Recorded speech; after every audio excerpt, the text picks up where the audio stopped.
Alrighty, good morning, everybody. Welcome in House Edge Live with old Johnny. He's back. A couple days off there. I had a work meeting on Tuesday. That right at 7 o'clock that I couldn't miss. So I knew we were gonna have no show Tuesday. And then yesterday, I had planned to go to the Seahawks parade in Seattle, but of course it's a 3 hour drive over there, and it was 1.5 million people. I'm like, you know what? Maybe I better not go.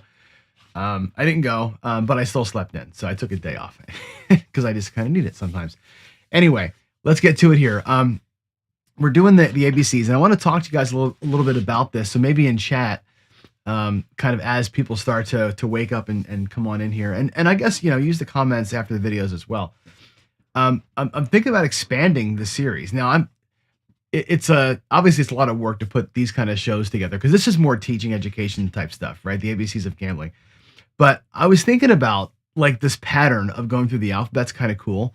And what if we did things like, the ABCs of blackjack, the ABCs of baccarat, the ABCs of craps, and I just kind of went game by game by game, and maybe did like the big 4 or 5 games, and maybe the ABCs of carnival games. We'll do like a little bit of Let It Ride and some Caribbean stud or whatever. But kind of fun to go through the alphabet because it really, I think for me anyway, it makes me think about all these different possibilities, right? Like all the things you never would have dove into. But I think we can do it for each game. And I think it's a good way to break some of the games down really well, I think, especially like blackjack where it's actually complex. But games like baccarat, maybe every letter is a different progression. I don't know. I'm just thinking about it. I'm also going to do the ABCs for sure. The ABCs of YouTubing, YouTube gaming. So like, obviously, C gets, Casino Quest, and B is Blackjack Apprentice, and A is, or U is unabated, and whatever. We'll find channels for all the different letters. I think it'd be kind of fun. I'm sure there's letters. I'm sure there's things out there for all the letters. Anyway, that's my plan, is to kind of go through ABCs of all the different things and sort of make it kind of a theme of the channel for a while anyway. The other feed didn't start again. So that's interesting. I had this problem last week where the vertical didn't start. Oh well, it's a bug in the system, I guess, right? All right, well, hope everybody comes over here and watches this one. You're on the wide version, right? California Crafts. You're on the wide. The wide started, but the tall didn't. Is that what I'm hearing? All right, well, that's a bummer. What I found, by the way, this is interesting to you guys. You all said you hated the tall, right? Is that correct? You guys didn't like the tall version, but you like the wide version because you watch on TV. Is that pretty much what we all think? I would agree. It's funny. It took me forever to do the design for the tall version to make it look right. But when I look at my statistics on the days where the tall goes out with the other one, the tall gets like 5 times the views. It's crazy. Like I'll get like, we'll have like our 30 people here that watch us live. And then afterwards, after about a week or so, the regular wide view gets about 150, 200 views, which is nothing. It's literally nothing. It's nobody cares about the ABCs. The tall, 500, 600 views. It's crazy how much more the tall gets seen than the wide. It's kind of insanity. So I got to keep filming like this, and like when I do the shows, it records the wide and it records the tall separately. I'll have to start uploading the tall as a separate video, tall version, but I don't know why it doesn't start it. That's a bummer. Okay, anyway, let's get to it. I was wanted to remind you guys about my normal reminder, which is we're in this battle, right, with the casinos where I was in a chat last night. I was watching Gamble Smart's live stream last night, and I was chatting with people in there, and I made this statement, and somebody got mad at me for making the statement, and they're like, "Oh, it's a business and it's fair," and I'm like, "No, man, it's like." It's a business to be fair, and the House Edge, like I say, is a fair profit margin. But at the end of the day, the role of the purpose of the business is to take all your money. It's not to provide you entertainment. Entertainment is a way to get you in so that you'll stay and lose all your money. It's a really weird combative relationship, and we all have to remember that. And that's why I put this slide up every single day. And every day I try to find a different way to say the same thing, which is you got to be careful because you're not going in there. You're not walking into a fair fight. You're just not. And it's not even like it's not a fair fight. It's a fair fight that when you lose, you'll lose everything if you don't pay attention. So hopefully the things we talk about, right? Like the bridge, these simple little concepts. I think they're simple, but when you put them all together, it helps you not succumb to all the noise, right? This is like finding signal in the noise, they say, right? Like controlling your bankroll, understanding what your bankroll can actually do, how it helps or hurts you with what you're trying, right? Being in touch with your risk relationship, or your risk aversion, your risk appetite. Playing ways that don't match your level of risk will cause a problem. We talked about this the other day where I gave an example of, two guys buying for $500. They're playing the same Baccarat shoe. They both win the exact same amount of money. They both win the exact same amount of times. And they can be super happy, one guy, and super pissed off the other guy. And that's all about your risk profile. You can win and have a shitty time because you weren't risky enough. You got to understand how your psychology plays into all this stuff and how it helps you make poor decisions. Identifying opportunities. When can I lean in? When can I walk? Discipline is what lets you do that. It takes that identification and goes, now it's time. And then I have the sack to get it done, so to speak, right? I believe in setting goals. And of course, you know me, I'm kind of an emotionless guy. I have fun with my friends, but I don't get emotional about the money or the games I'm playing. So anyway, that's kind of where we are in terms of giving you a tool set. Now, the series we're working on, the ABCs, this is the ABCs of gambling. And I'm trying to, again, go through the alphabet, find interesting things to talk about that begin with each letter. And today, that letter is V. And you can imagine we're going to talk variance a little bit today and some volatility. Actually, today's going to be not a short show, but I've only got four or five topics today because they're bigger ones. And so, the question we ask all the time is, I did everything right. Why did I lose? And that answer is variance. Understanding that changes how we think about things. Hopefully, every win, every loss becomes different. I want to talk a little bit today about short-term results, how they're noise, why the two games with same odds can feel different.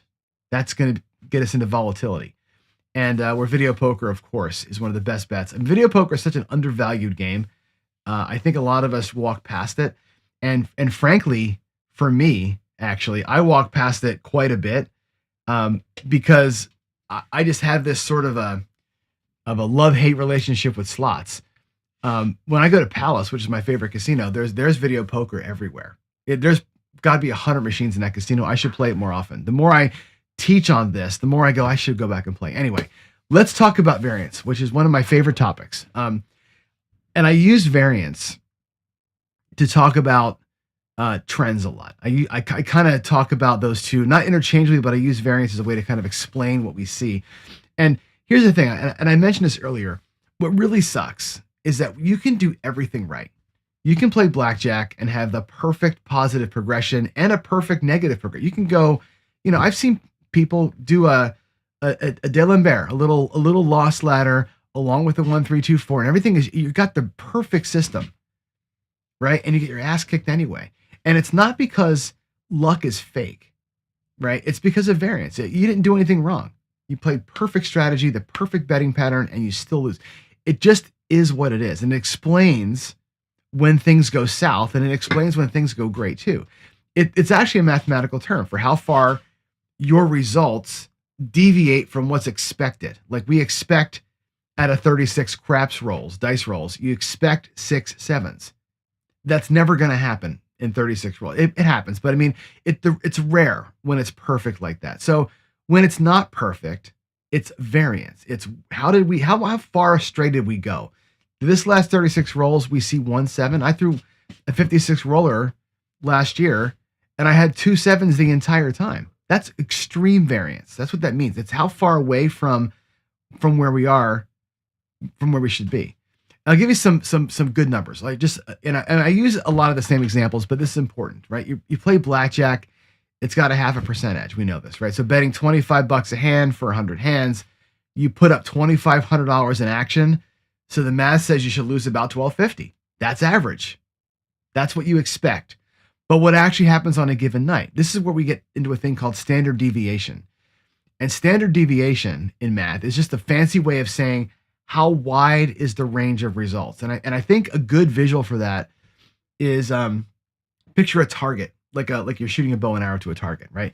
The bullseye is the expected result. That's that $12.50 loss. That's the bullseye. Standard deviation tells you how big the rings around the bullseye actually are, and in some cases, how far apart they are. Most of your sessions are going to land in those rings somewhere. Okay. The wider the variation, the bigger the standard deviation, the farther out the outer ring that you are. The bigger the rings, the farther out you go, the more wild your ride's going to be at the table. So for that 100 hands of blackjack, the standard deviation is around 290, right? What that means in English is that about 2/3 of the time, you'll fall within what we call one standard deviation of the expected value. That might be that first inner ring. That's where you're probably going to be. The first ring to the bullseye, you're going to be here most of the time. The wild swings are where it gets crazy. Your actual outcome on a typical night could reasonably land anywhere between down 270 to up 300. Okay, you go out 2 deviations, so the extra ring on the bullseye, that still covers 95% of what we think the outcomes could be. You could be up 580 and down 575. That's how wide that swing could be. The expected loss was at $12 in the middle, but you're almost never going to see that. The realistic swing range is over $1,000, up 575, down 575 for 2 standard deviations off of what you expect in a typical blackjack game. In a shoe, one shoe could be a 2 deviation or a 1 deviation or a standard size shoe. That's how big swings happen. And if you're a craps player, you know exactly what I'm talking about. 0.7 out, 0.7 out, 0.7 out. Those are wide deviations from where you expect. And then you get the big roller, 36, and you're living on the outer rings the whole time. You're so rarely in here, right? You play for a long period of time and you play the don't pass or you play the pass, you're going to live on the bullseye most of the time, especially when you play for long periods of time. So a rule to kind of think about is this, like for your results, if you're logging your results, okay, for them to be meaningful, you need 10,000, I think is a good point to start looking at where you're at. 10,000 hands in blackjack, 10,000 shooters, or maybe dice throws in craps. That's where you start getting a little bit meaningful as far as stats go. And, at 80 hands an hour in blackjack, that's 125 hours of play. Think about that. 125 hours of play in blackjack to get to something meaningful. If you're a card counter, these card counting groups that play 8, 9, 10 hours a day, that's a weekend between 3 guys. They're getting to standard DV. They're getting to the mean, right? When I talk to Colin from Blackjack Apprentice, that's what they do. They're as a team playing hundreds of hours as a group, trying to get to the bullseye because they know the bullseye is where their edge is. They don't want to live in the swing. They want time because their edge brings them over to the other side and they can earn money per hour. Where you and I, we're swinging, right? Because we're playing these short little sessions. We are victims of variance. Sometimes we are sometimes we destroy with variance. So the relationship is pretty simple, right? Small sample size equals dominant variance. Anything can happen. In the short term, anything can happen. A large sample size, many, many, many rolls, millions of rolls in a casino, right? The expected value dominates and you end up more towards the bullseye. That's law of large numbers. So you copy your 100 decisions, you're in coin flip town, right? But we get to 1 million decisions and you're right there in the middle. So tactically, what this means is you'll find yourself on both sides of that, especially in our short-term runs. We're going to find ourselves on both sides of the outer ring. So we'll be on the outer ring when it's great, the outer ring when it sucks. That's just what's going to happen to you. When variance is running for you, when you're on the right side of it, right? You're up. Cards are falling right. The dice are landing perfect. They're hitting your 9. The one day that I rolled 11 4s, right? Those weird days, right? Click when that's in. Like discipline matters there, right? You got to lock in those profits because it doesn't happen often enough. Make sure you're locking in profits, some kind of an up and pull system. This is why I like betting systems better than feel, right? If my betting system is solid, if it's up and pull, if it's press collect or whatever the system I'm using is, they're all my systems. All of them are designed to catch variance. Everything I do is designed to catch positive variance. The way that I bet. Ladders, as Dr. S points out here in chat, they are designed to catch negative variance, right?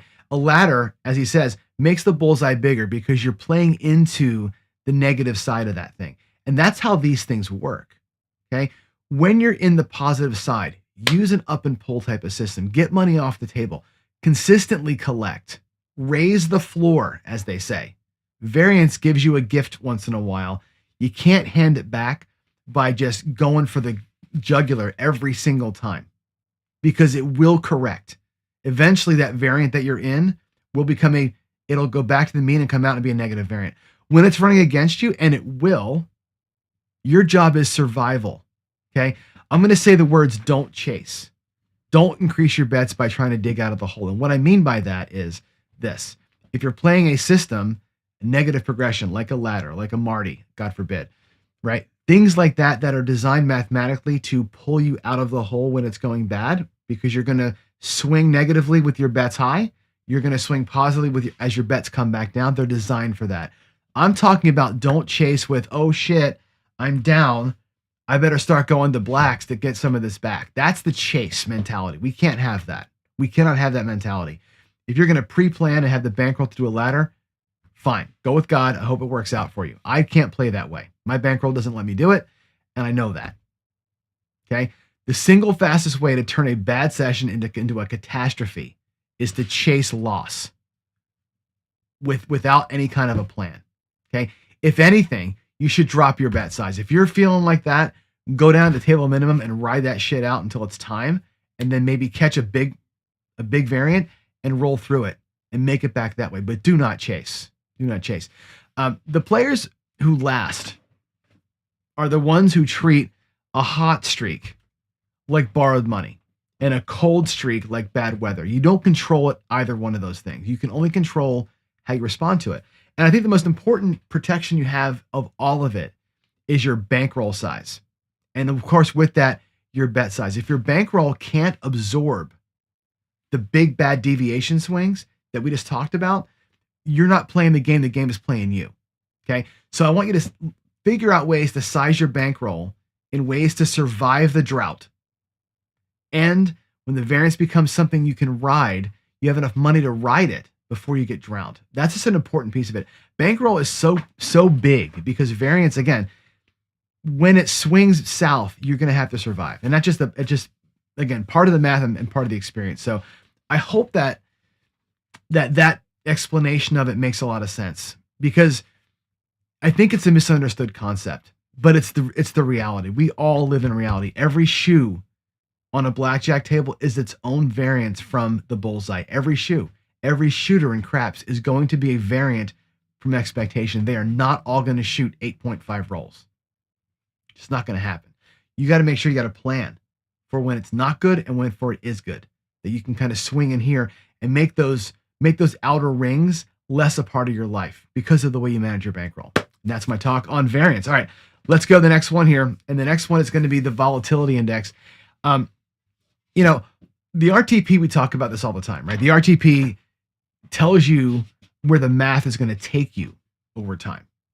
That's the return to player number that the slots have, or that the house edge kind of dictates.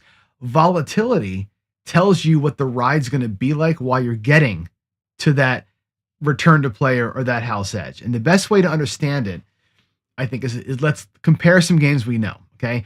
And we can, again, start the blackjack, right? Perfect basic strategy, flat betting. Most hands in blackjack pay even money.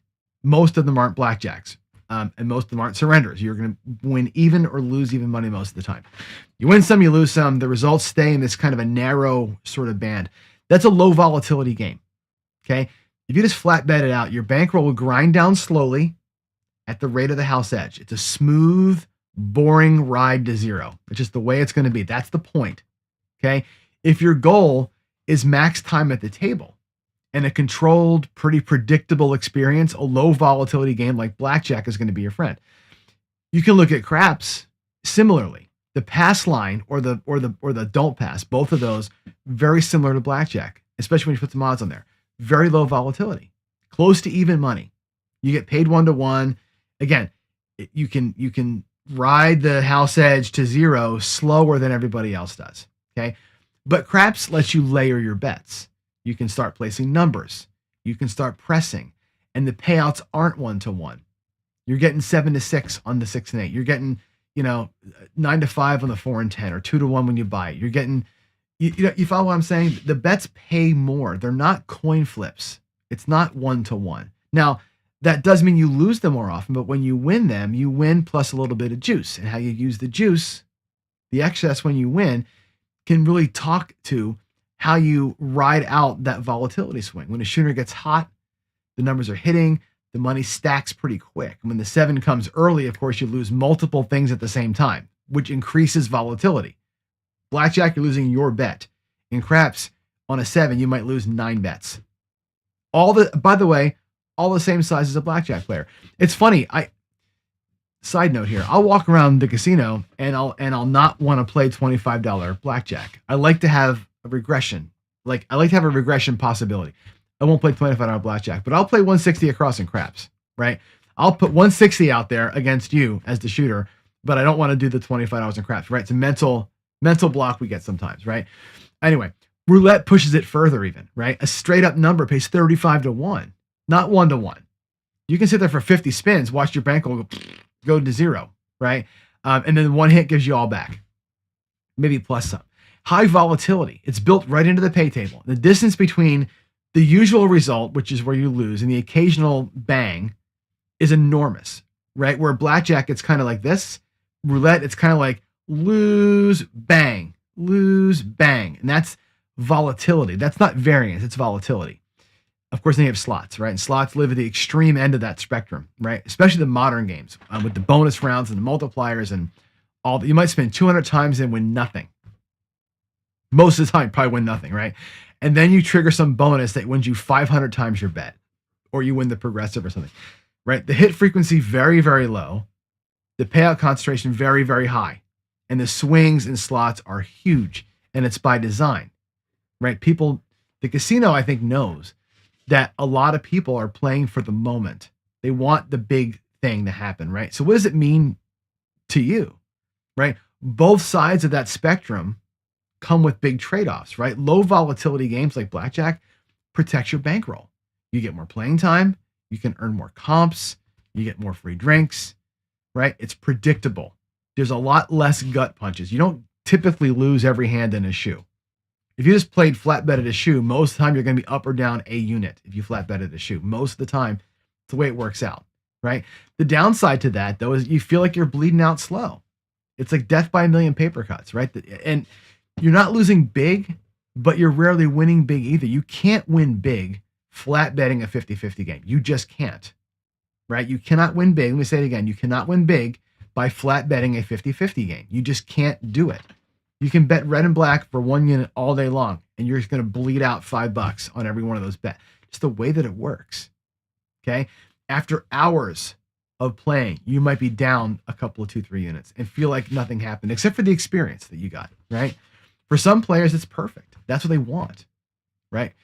Some players want to try and grind out a 1 unit win. That's great. For a lot of other people, that's a waste of a drive to your local. It's a waste of a trip to Vegas. Why am I going to Vegas to bleed out 2-3 units an hour or 2-3 units a shoe? Seems crazy, right? High volatility gives you the moments, the stories that you won't believe what I just saw. Those phone calls. I've gotten texts from people with chip porn. John, I played blah, blah, blah, and look what happened, right? You don't get that at a blackjack table. Nobody's ever sent me chip porn from a blackjack table unless they had one of those crazy split 4 times, every hand was a double, and you won them all kind of hands. That so rarely happens. You never get that. I got the greatest baccarat story. It never happens, right? The time that I hit, 11 first dozens in a row on a parlay, that's a story. The time that we hit all the 4s, that's a story, right? But those moments come from somewhere. Those moments are impactful because they also come with them stories of where you walked away with nothing, chasing it. How many times have you gotten the story? My 4 was up to $1,000 and then the guy never hit it, right? That happens also. High volatility means you'll have the best nights and the worst nights, and you can tell stories on both sides. And you have to have go back to the bridge. Your emotions have to be under control, and your bankroll has to be a non-factor. If you're going to play high volatility games for that chase, for the jackpot or nothing kind of mentality, your bankroll has to be like a disposable thing, and your emotions have to be disconnected from it. Otherwise, you're gonna burn. Okay. What bends most people's brains though is that in the long run, none of it matters. And I used to talk to my good friend JB. I haven't talked to him in a while. Mathematician guy, right? JB. We talked about this a lot. In a low volatility game with a 2% edge and a high volatility game with a 2% edge, right? You're going to end up in the same place. After a billion rolls, if I bet the 5 in craps, which is a higher volatility bet than the 0, actually than the pass line, or blackjack. Let's take the 5 in craps, which has a 4% house edge, and the perfect basic strategy blackjack player, right? Who's again playing that kind of a tie game. One's got more volatility, one's got less, right? What's going to happen in a billion shots of the craps table or a billion hands? We're both going to be at fucking 0. It's the way it works, right? You're going to lose exactly. You're going to be in the bullseye we talked about earlier. You're going to lose what you're going to lose. Either way, volatility is about the shape of the journey, right? And I think the shape of the journey is interesting. You want to sit there and grind it down. You want to have some bigger swings in the graph, like bigger lines in the graph. That's what volatility. The low house edge guys, the math people that say you got to play low house edge games or nothing else, they're scared of volatility. They don't want high volatile games. They are, I said this before, they have given up on games. They're there to grind it out, take a unit here, and then bug out because they're going to tie over the long term. The higher volatility players have a bigger shot at a jackpot, but also a bigger shot of losing everything. The choice isn't about who's smarter, because you're going to both end up in the exact same spot. The choice is about which ride to that 0 or to that profit matches your bankroll, your temperament, and what you came to the casino to feel. That matters. All those things matter. The way you want to play matters. If you, I said before, if 2 guys play the same shoe the same way and they have the same exact profit at the end, one of them's going to be pissed off. One of them's going to be stoked. That's riding volatility. How do you want your ride to feel? The trap is that mismatch, right? Players sit down at high volatility games with a bankroll sized for blackjack, right? You can't play roulette with a blackjack bankroll. You cannot play craps in a cross better with a blackjack bankroll. You just can't, because you're going to be broke in 15 minutes, right? You can't also grind a low volatility game with massive bankroll and wonder where my profits go. Before you sit down, ask yourself the questions, right? What kind of experience do I want? Does my bankroll match it? Right? The game I'm choosing. And if I can't answer both of those questions quickly and truthfully, then I'm gambling blind. So I really believe that volatility has a lot to say about not how much you can win or lose, but how you're going to feel doing it. And so volatility plus variance to me combine into the overall experience. You're going to have variance. How much volatility do you want to experience during those weird swings? Okay. Now, next up is going to be video poker. And again, a lot of my craps friends are going to glaze over, but it's such a good video poker is such a good game. And we have to got to embrace it some, right? If you play slots because they're convenient, and some people do, right? A lot of people out there play slots because they're convenient, right? But they hate the unknown house edge. Every machine has a different RTP. The edge is different on every single machine. So let's talk about video poker. It's a slot machine, but there's a twist to it. Your decisions matter. You get 5 cards. You choose which ones to keep, and then you get new ones, right? And it makes your final hand. That hand determines your payout. It's a very simple game. It's like playing poker at home, where you can throw all your hands away. It's like, imagine playing 5-card draw with your family, but you can toss all 5 cards. That's literally video poker, right? And you can calculate your return to player, your RTP, your house edge before you put a buck in to the machine. The quick read of this is this. If you're looking for a machine that pays what's called jacks or better, which is the first payout. Jacks or better is the first payout. You look at 2 numbers, right? The full house payout and the flush payout. A 9 and a 6. If it's 9 on the full house and 6 on the flush, that means it's a full pay machine.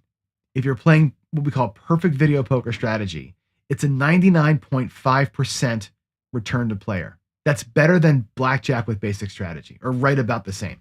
Okay. If it's an 8-5, 8 pays on the full house and 5 on the flush, it's a 2% game. 2% RTP, 2 or 98% RTP, 2% to the house. That's, what is that, 5 times difference? Something like that. Anything lower than that, walk away. It's easy to look at those machines and go, that's the one I'm playing. You just walk by. I'm not playing the 8-5. I'm not playing the 7-5. I'm playing the 9-6. That's what I'm looking for, right? You're looking for 2 things. It takes you 3 seconds, and the whole thing is different. And my wife can spot that shit a mile away. She loves video poker, and she knows exactly where all the good machines are. Okay. Now, what matters is, once you find that, how do you shift that edge from 0.5% return to player or return to house, right, to 0.5% for you? You learn basic strategy. Okay. Every hand in video poker, just like in blackjack, there's a correct decision for holds. It's computer solved. The gap between perfect play and pretty good can be a full percent in that RTP. Difference between a 0.5% house edge and a 1.5% house edge, 3 times the difference, right? And one of those is about the best you're going to get in a casino, frankly, right? And some of the correct plays may feel wrong when you look at the book, right? You get a pair of 7s and 3 cards to a flush, right? The gut says keep the pair. The math says break it up and go for the flush, right? That's what the book says. You're dealt king, 10, jack, queen, right? The 10, jack, queen are suited, and the king is not. Right? It's a high pair. You get 2 kings, and you got a suited 3-way to a straight. It's already paying you. The kings already pay. The math says throw away the kings and draw to the royal, and that one hurts a little bit. But the expected value of going for the royal plus a flush and the straight possibilities outweighs the guaranteed pair.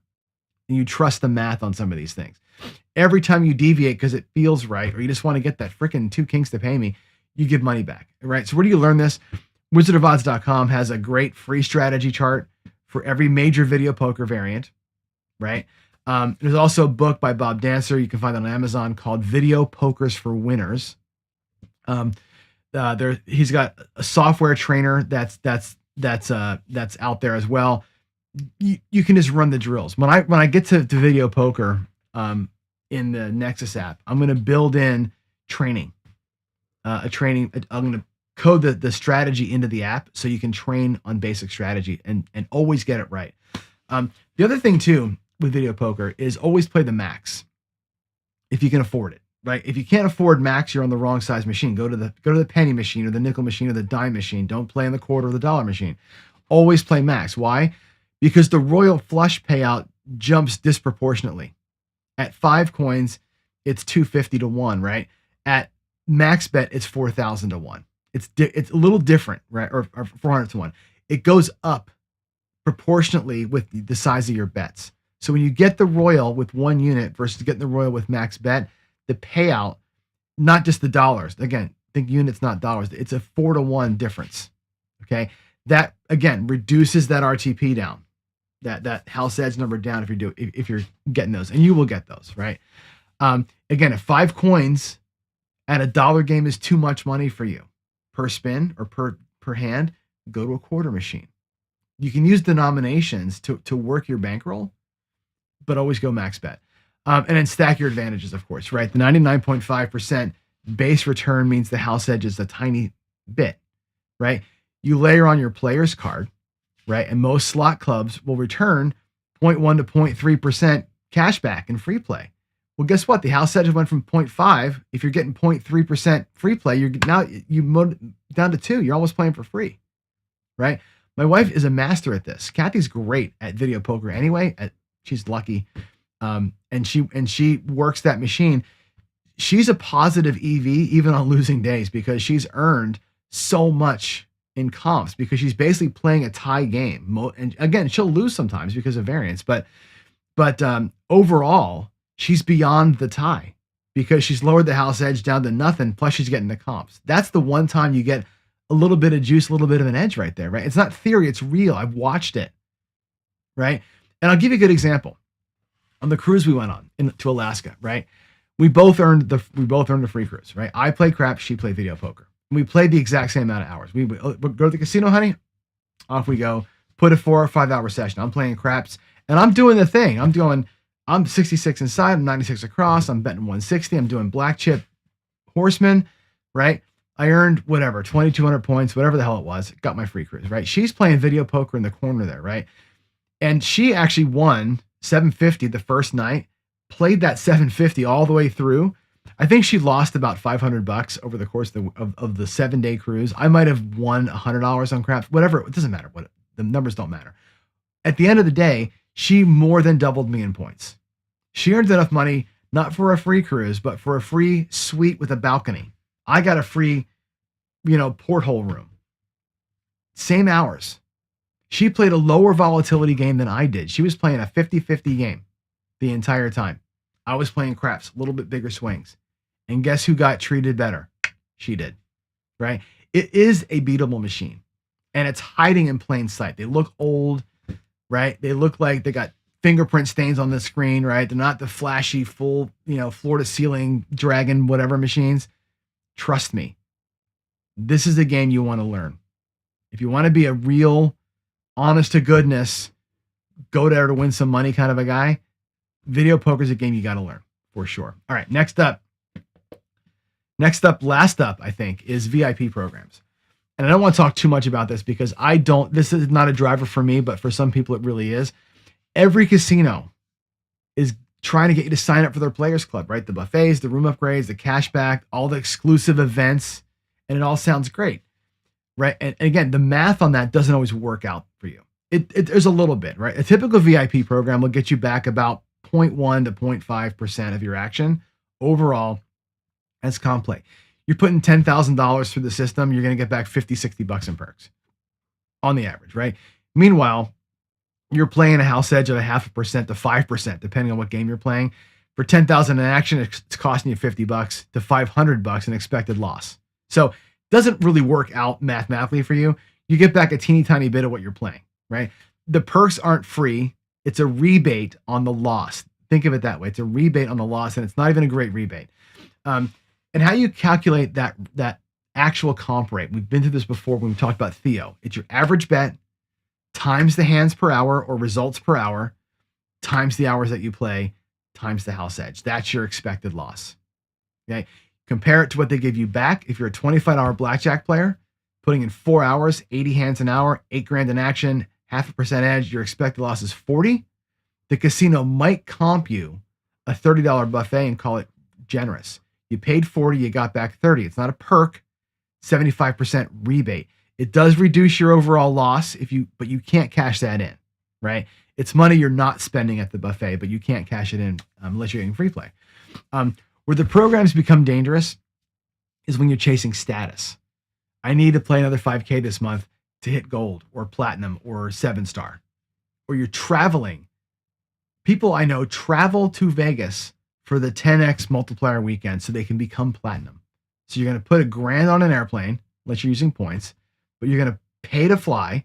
You're going to pay your Uber. You're going to get to the place. You're going to pay to eat, all to earn status so that you can get a free room the next time you come, or that your meals get a little bit of a discount, or you're not paying the resort fees, whatever.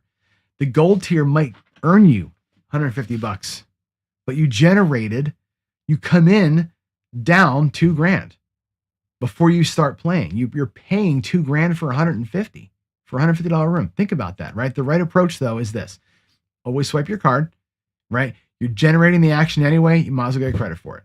Take what they're going to give you. Not swiping is yours. Leave money out there, right? If they give you something, take the thing. Take the free play and play it. Eat the food. Stay in the room. If they're giving it to you and you don't take it, what was the point? What was the point? Take it. If you're getting a pot and pan, like our local, or an iron, or whatever the frick your local casino is, take it home. Take it home, have a garage sale, and sell at the garage sale. At least get some money out of that damn thing, right? Try to convert to money if you can. And don't play extra to earn points. Okay, that's a line you can't cross, right? The moment you're betting more, playing longer, choosing something stupid because of comp considerations, the comp program then owns you. You become a product. Now, again, the multiplier events are exceptions, when you're there and they're running triple double 10x weekends, math can change there, right? Your normal comp rate's 0.2.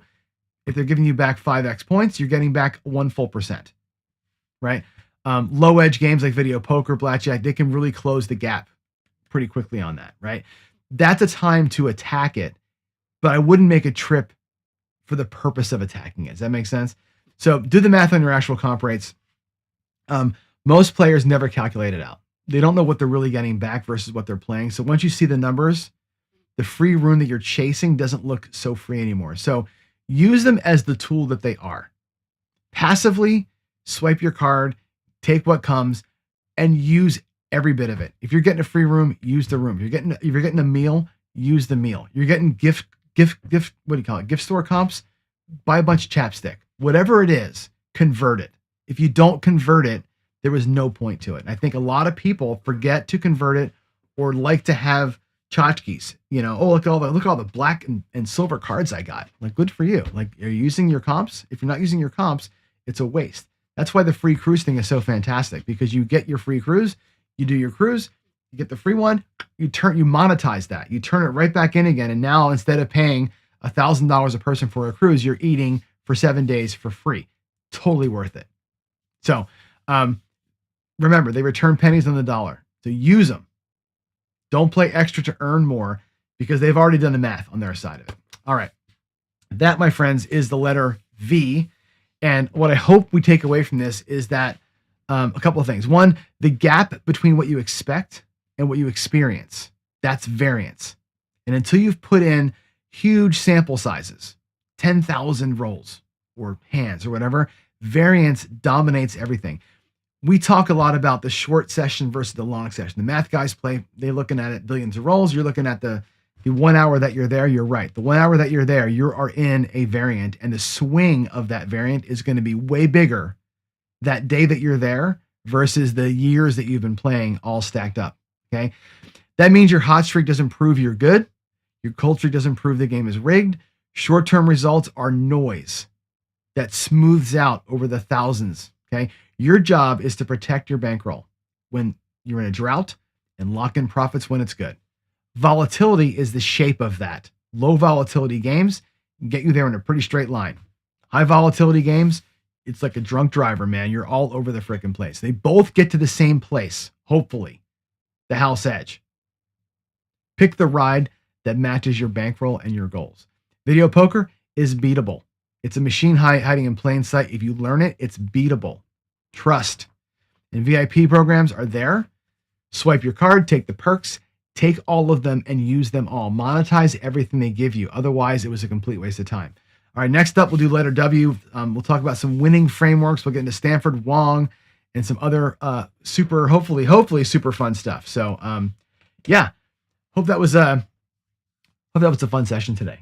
Let's go look at some questions real quick and see if I can find any, and then we'll get through it. All right. Dynamite Shooter says, will the Nexus app help calculate the Theo? Yes. Not right away, but yes. There's going to be, when you are playing blackjack or roulette or whatever, it already shows you kind of your statistics, like how often you've won, what your win rates are and everything else. It will eventually start calculating Theo based on rate of play, because again, the game is going to be either automated by the timer or you pressing the deal button or you pressing the spin button. So how fast you're playing, what's out there. There will be a Theo. I'm going to probably put it on each screen, like the Theo for this bet spread is, but I'm also going to put it in your financial statistics. Your overall Theo for this session so far is that. It won't be super accurate because every casino calculates it differently. But if we take a look at average bet, results per hour, hours played, house edge, we get what that number is. And then you say, what do you multiply that by? Some casinos give you 10%, 20%, 30% of that number. We'll give you probably multiple Theos based on where we think the averages are. So yes, that's 100% going to be part of the app. It's a big, to me, things like that are big differentiators between the Nexus app and the average app that's out there, because we actually care about the gamblers. We're not out there trying to sell chips to you. We're trying to help you become better. So, all right, guys, I think that's all we have. Let's finish up here with our inspirational quote, and then I'll go to work. So again, this is a good one to talk with you about. We had this the other day with players, right? The players are giving you unsolicited advice at the tables. That's why it inspired this. But also, if you live, we live in a very political world, and we're a very divided political world right now. And there are people who are disconnecting from families. We actually have some of that in our world. Go at it like this, please, right? Just because you lost me as a friend doesn't mean you gained an enemy. Okay. I still want to see you eat, just not at my table. That's an okay thing. It's an okay place to be. It's a little bit of standoffish, but it's not a complete cutoff. Okay. There is a world where not everybody is your enemy. And I think we can probably strive to get there as a group. What do you say, huh? Just because they aren't your friend doesn't mean they're your enemy. You don't have to be here, but you don't have to be here either. All right. Have a great Thursday. Love you all. Tomorrow we're back. I'll do W tomorrow instead of Friday Follies because we missed the day this week. And then we'll finish out the ABCs next week. It should be a lot of fun. In the meantime, God bless you all. Love every one of you. And I will see you mañana. Bye.